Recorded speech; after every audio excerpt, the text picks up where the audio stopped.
இன்றே டவுன்லோட் செய்து உங்கள் ஃபேவரட் ஷோக்களை என்ஜாய் பண்ணுங்க. அப்பா நீங்க ஏன்ப்பா வர சொன்னீங்க? அப்பா அவ காவேரியை கடத்தினதெல்லாம் மறந்துட்டீங்க. அப்ப நம்ம காவேரியை கூட்டிட்டு போய் ஒரு திருட்டு கும்பட்ட ஒப்படைச்ச வைங்க. இவளை ஏன்ப்பா வீட்டுக்குள்ள கூட்டிட்டு வந்தீங்க? காவேரி தான் கிடைச்சிட்டாலப்பா. அது மட்டும் இல்லாம ஜனனி நீ தாலி கட்டின பொண்டாட்டி தானே, எப்படி வெளியே அனுப்ப முடியும்? அதான் உள்ள வர சொல்லிட்டேன். அப்பா தாலி கட்டின என் கையாலேயே அந்த தாலி அப்படியே அறுத்து எறியறப்பா. அவளை வெளியே போக சொல்லுங்கப்பா தயவு செஞ்சு. டேய் சிவா, வெள்ளிக்கிழமை அதுமா என்ன பேச்சு பேசுற? உனக்கு கோவம் வந்தா என்ன பேசுறோன்னே உனக்கு தெரியாதுல்ல? நீ கொஞ்சம் சும்மா இரு. அம்மா என்னம்மா ஆளாளுக்கு இங்க என்ன சமாதானப்படுத்துறீங்க? அவ பண்ண காரியத்தெல்லாம் மறந்துட்டீங்களாமா? ஏதோ துளசி இருந்ததுனால காவேரி கண்டுபிடிக்க முடிஞ்சது, இல்லைன்னா என்ன இருக்கும் தெரியலமா?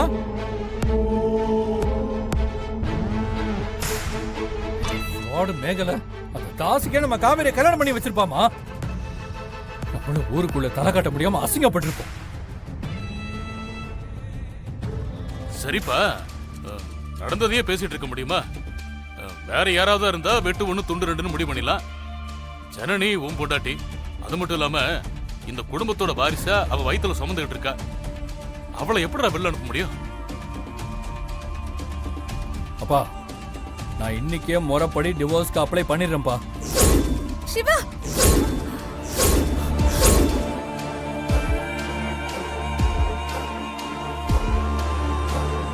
அவ இங்க எங்கேயாவது இருந்து குழந்தைய பெத்து கொடுத்துட்டு மலேசியா புறட்டு போட்டோம். ஆனா அவ இந்த வீட்டுல இருக்க வேணாம்ப்பா, புரிஞ்சுக்கங்க.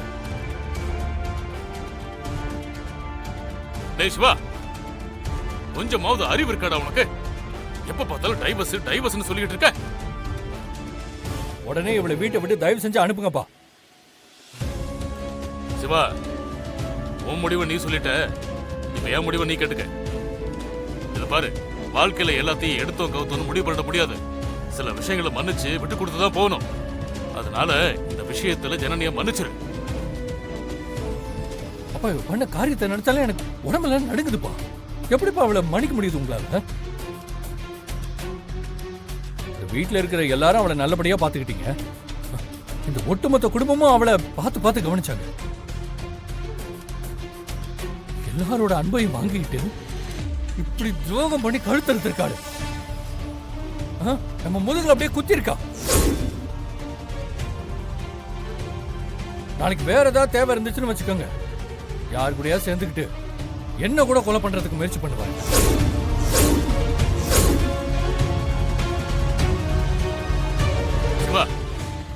ரொம்ப கற்பனை எல்லாம் பண்ணிக்காத. ரொம்ப யோசிச்சா தலைதான் வலிக்கும். ஏதோ சந்தர்ப்ப சூழ்நிலை அவ அப்படி பண்ணிட்டா. அதுக்காக என்கிட்டயும் உன் அம்மா கிட்டயும் அவன் மன்னிப்பு கேட்டுட்டா. நாங்களும் அவளை மன்னிச்சிட்டோம், நீயும் மன்னிச்சு ஏத்துக்க. ஐம் சாரிப்பா. நீங்க இதுக்கு மேல என்ன சொன்னாலும் சரி, இவளை என்னால ஏத்துக்க முடியாது. இப்ப சொல்றேன் கேட்டுக்கங்க. இவளை இந்த வீட்டுக்குள்ள சேர்த்ததுக்காக நீங்க எல்லாரும் வருத்தப்பட போறீங்க. இவன் இந்த வீட்டிலே இருந்து தொலையிட்டோம். ஆனா யார் என்ன சொன்னாலும் நான் மட்டும் இவகிட்ட பேசவே போறதில்லை. ஏ ஜனனி, குட் பை.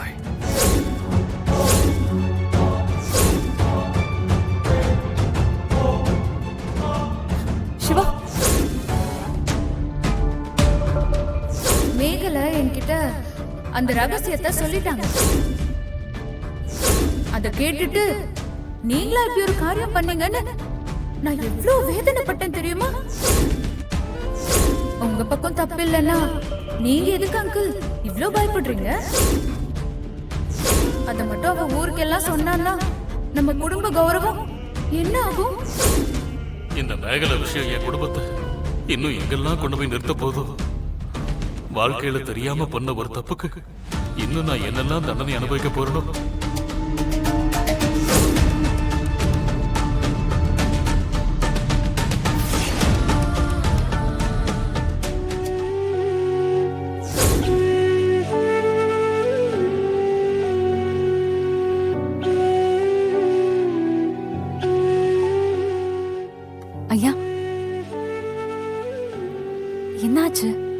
ஒரு மாதிரி இருக்கீங்க?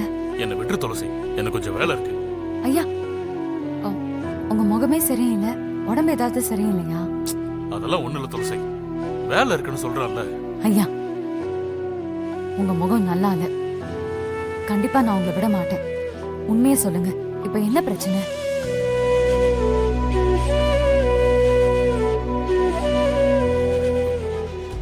மேகலா அந்த ரகசியத்தை ஜனனி கிட்ட சொல்லிட்டாமா.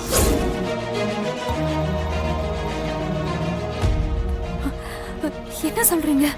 யார்கிட்டயும் சொல்ல மாட்டேன்னு வாக்கு கொடுத்திருந்தால, ஆனா ஜனனி கிட்ட சொல்லிட்டா. இது எப்படி உங்களுக்கு தெரியும்? உங்களுக்கு யார் சொன்னா? ஜனனி தாமா சொன்னா. ஜனனி காவேரிய கோயிலுக்கு கூட்டிட்டு போனால, அவங்க கடத்துறதுக்கு கொண்டு போய் விட்டால, மேகலை இந்த ரகசியத்தை சொல்லி மிரட்டிதான் காவேரி கூட்டு வர வச்சிருக்கா. நீ காவேரி கூட்டு வரலன்னா இந்த ரகசியத்தை ஊரெல்லாம் சொல்லிடுவேன்னு மிரட்டி இருக்கா. அதுக்கு பயந்துதான் ஜனனி இந்த வேலையெல்லாம் பண்ணிருக்கா. இது எப்பயா உங்களுக்கு தெரியும்? ராத்திரி தான் சொன்னாமா. அதுக்கப்புறம் தான் நீங்க அவளை உள்ள வர அலோ பண்ணீங்களா?